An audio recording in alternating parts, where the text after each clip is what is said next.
the single and most powerful action you can take to drastically improve your goal achievement and ultimately enjoyment of life is to reduce the complexity of as many daily actions as possible. But why?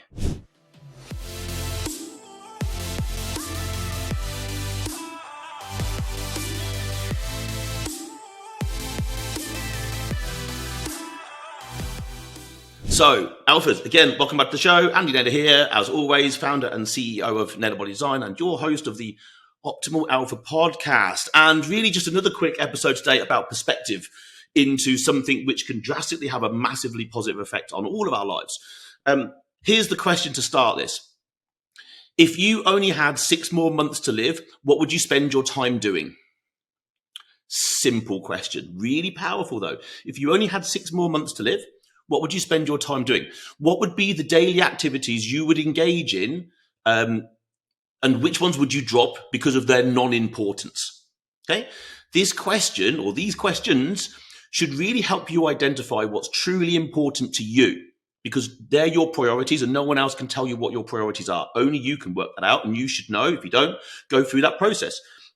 The 6 months, and what would you continue and not continue doing?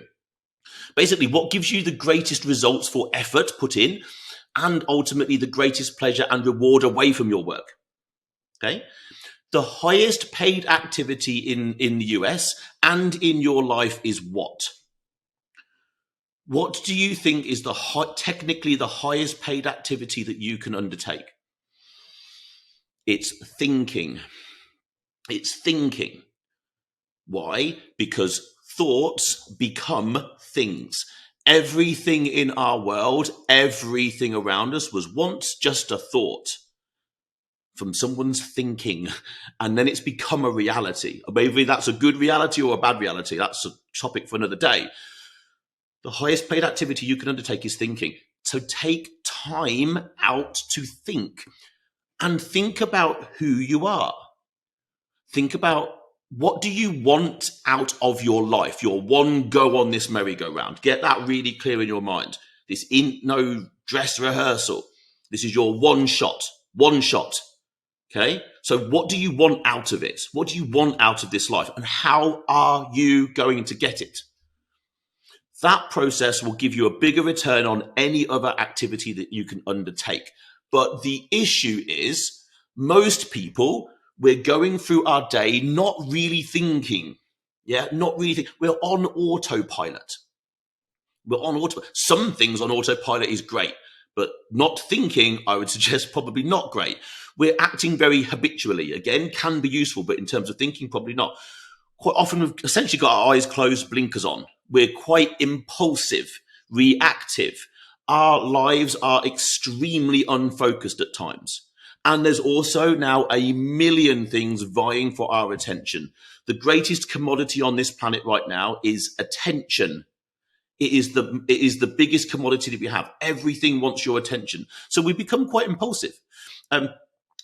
It's fair to say the average person is a little bit like a dog chasing rabbits in a field. Okay, so picture a field, picture a dog, and there's a bunch of rabbits in there. The dog sees a rabbit and woof, off it goes. 100 miles an hour, like chasing after it. Oh my God, I've seen a rabbit. I'm going to go and get it. I'm off like 1,000,000 miles an hour, completely focused on that rabbit. The dog is getting closer and closer and closer. Then boom, up pops a new rabbit off to the right-hand side. And the dog is like, oh my God, there's another rabbit. And off in the new direction the dog goes, right? Because there's now a new thing to go and chase after. It's totally lost focus on the first rabbit that is actually just beginning to start to catch up. Okay, then all of a sudden, another new rabbit pops up and the dog's like, oh my goodness, off to the left it goes. Basically, the dog spends a whole day chasing new rabbits, but alas, has caught absolutely none of them. No rabbits were hurt in the thinking of this podcast. The dog has caught absolutely none of them. The dog is exhausted. It's been busy all day, but with zero reward. The dog's been a busy fool.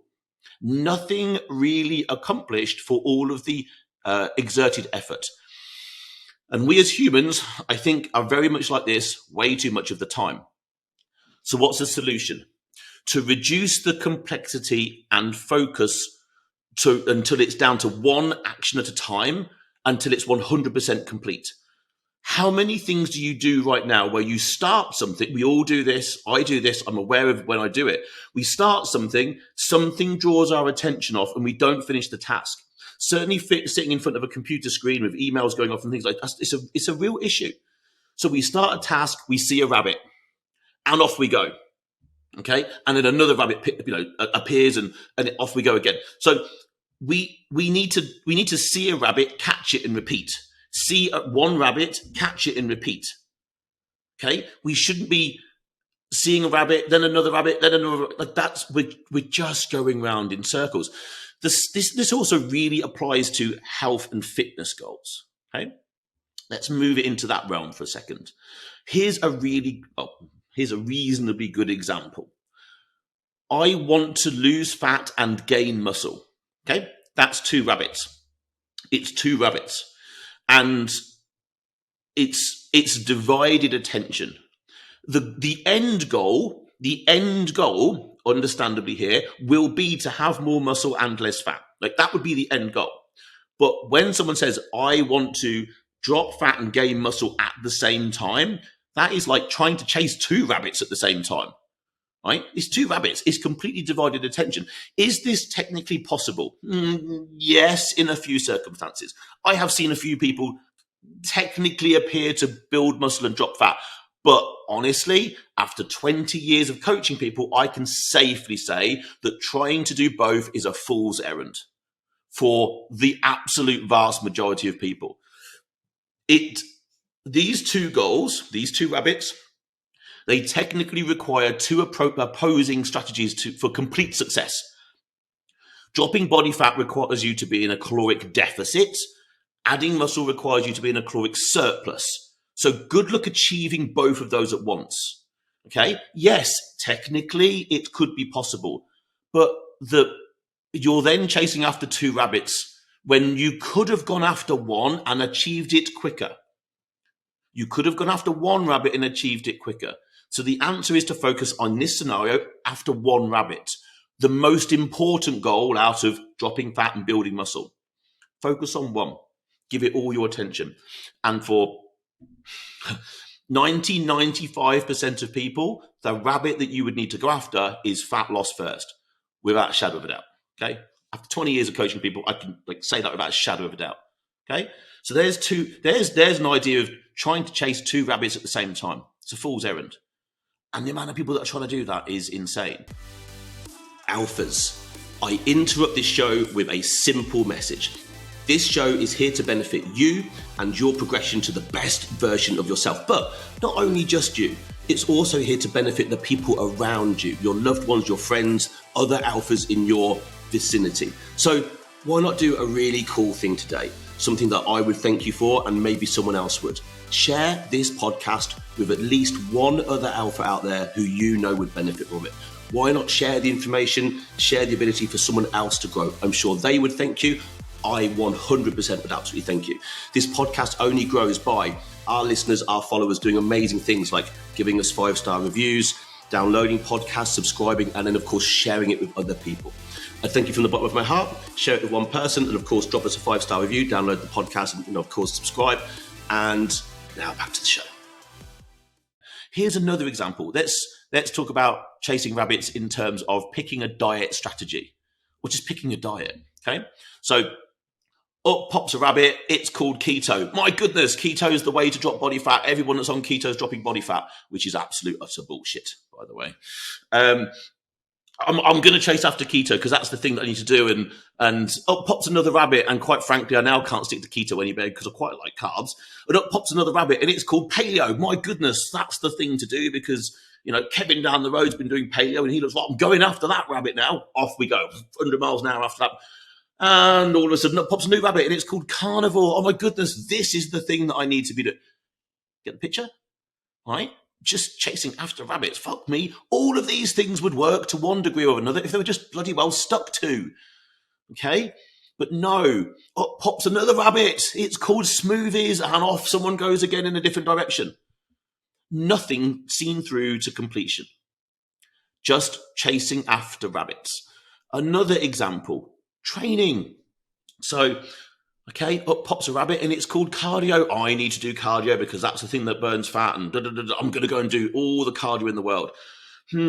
Up pops a rabbit. HIIT classes. Oh my goodness! Everyone that does HIIT classes, I know Sally down the road does HIIT classes, and she looks great. I'm going to do HIIT classes. And up pops another rabbit. Oh, it's called resistance training. I'm gonna go and do that now. Oh my goodness! There's now another rabbit, and it's called CrossFit. Best of luck with that. So, right, it's just chasing rabbits. In work life, it would look a bit more like this. Get up, answer a couple of emails, maybe send a text or something, through a communication channel. Right, back to emails now. Right, got to jump into a meeting. Damn it, I've already forgot something that I was supposed to do this morning. Right, got to now talk to a client. Right, back to emails. It's just chasing rabbits. That's most people's work life. Now, of course, we have to be flexible as we go through work life. We're sitting here with information coming into us. But I would suggest structure your day better. Okay? Pick a task, do it to completion, and only then move on. You will complete and achieve so much more if you just pick a task and go after that one thing. Okay? So, for example, in a working environment, an idea here would be to start your day by listing your priority tasks, with your highest priority tasks at the top of the list, right? Pretty straightforward.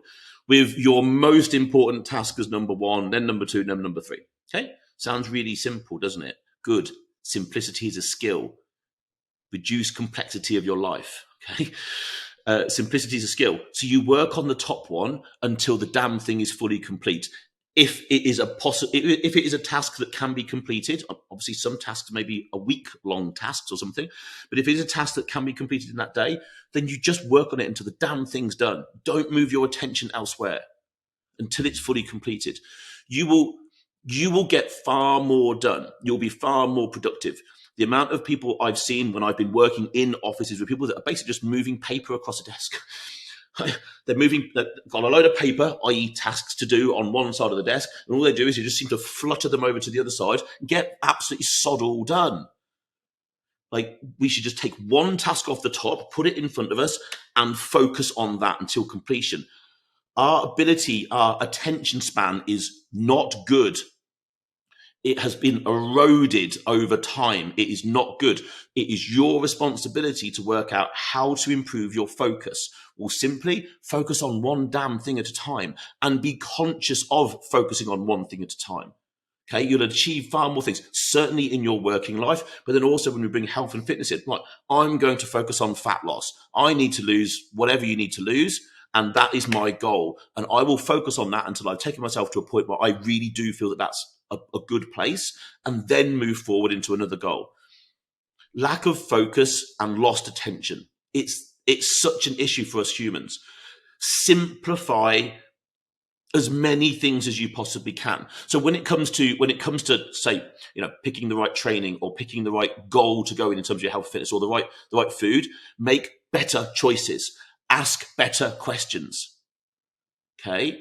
Not just because Kevin or Sally or Sandra down the road's been no, it's not good enough. You're just going to follow the same path and go round in circles. Maybe get help from people with, years experience and understanding to help you make a better choice.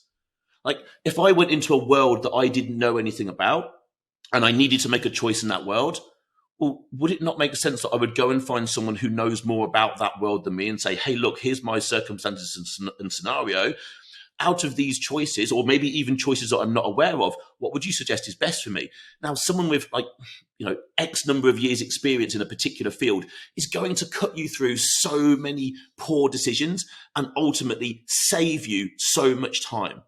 It will cut down lost time, lost effort, probably lost finances on things that you didn't need to do. Simplify things. Either way, the lesson today is simple. Don't be the dog in the field. Don't be the dog chasing rabbits in the field. Right? Have that picture in your mind. We can all picture a dog bounding happily after all the rabbits and achieving absolutely nothing. How about this? Maybe be the hawk that's circling around in the sky. Yeah? Picture a hawk circling around, carefully picking one target. It picks one target on the floor, it swoops down and it gets it. It gets it. It swoops down and it gets its prey. It has clarity, it has focus, it achieves goals. Be the hawk in the sky, don't be the dog chasing rabbits. Alphas, that is today's show. Hopefully another little bit of interesting perspective that you can go and apply in your own life and world. If you found this useful, please, of course, share with another alpha who might benefit. Of course, download for yourself and maybe give us a little 5-star review. I will appreciate you. But for now, that's me, over and out. I'll catch you next week.